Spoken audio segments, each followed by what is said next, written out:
GDC with Peter from CCP, and we're going to talk right now about the CSM program with EVE Online. Now, for people who aren't necessarily aware of what this is, it's a player-elected council that gets a chance to actually meet with CCP developers and talk about different aspects of the game, different concerns that the community has.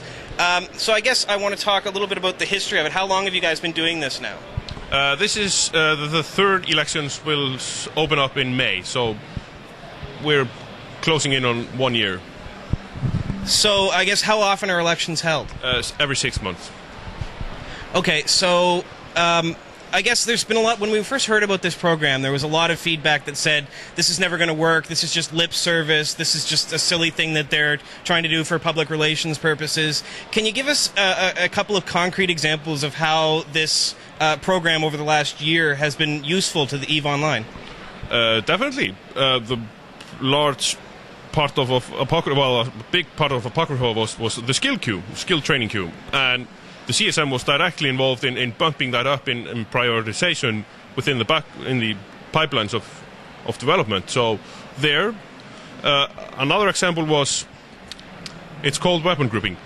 The CSM asked for a feature that allowed you to change ammo in all guns at the same time, which was not possible before, and you had to change every gun individually. And for 8 guns, it's kind of annoying if you do it regularly.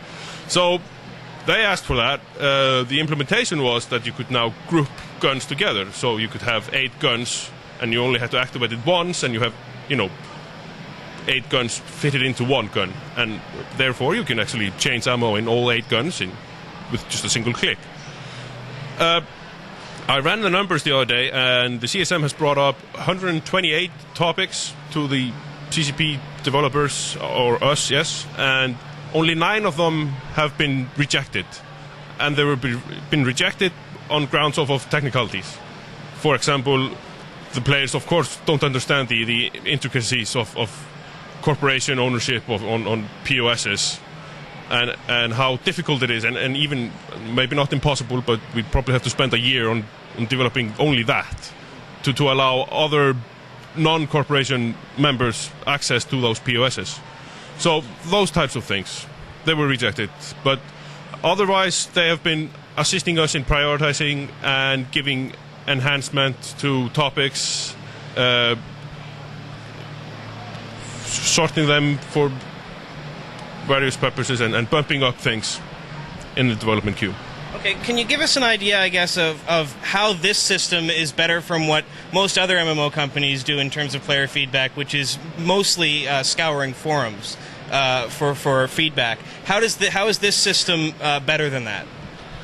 Yes, of course, when you're reading the forums and trying to get a sense of where the players want you to head, it's you that's reading the forums, and it's you that's choosing the venue where you're reading it. Funny like that, I mean, we're just humans, and I don't read the sports section of the newspapers. I just don't find sports interesting. Ergo, I must leave something out. So if you are, as a developer, and you don't like this particular group of people that likes to roleplay, you usually don't read their feedback, right? It's just natural censoring that you do. You don't want to waste time on reading something that you find boring. With the elected council, we get raw feedback, uncensored. It's just directly from the players. Nobody is filtering it anywhere. We don't do it, and they're just bringing up things that they feel that are important, not us.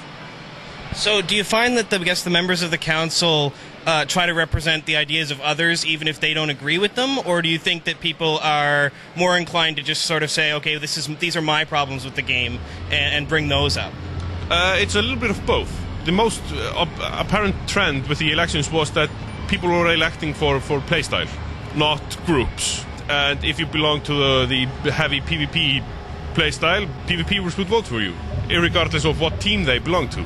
Mission runners, they would vote for the mission runners. It doesn't matter where you're doing missions, you're doing missions.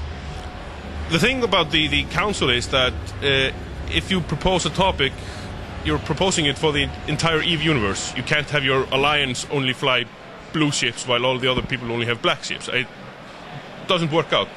And people understand this. So if you propose something, you're proposing it for the whole of EVE, not only for your group.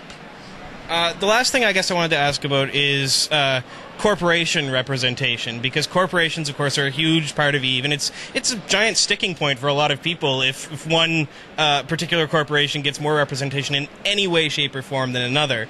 Have you found that the people that get elected come from a wide variety of corporations? Yes, definitely, and there are even people elected to the council that nobody's even heard of. Well, with all due respect. But we've had names from the big corporations, but they are usually fewer known names than unknown names. So I think this is a really, really good representation of the player base, not the vocal minorities like everybody was afraid of, that the vocal minority would just appear there, pop up and wreak havoc. They didn't. Well, they tried, but they failed. So. All right, thanks a lot.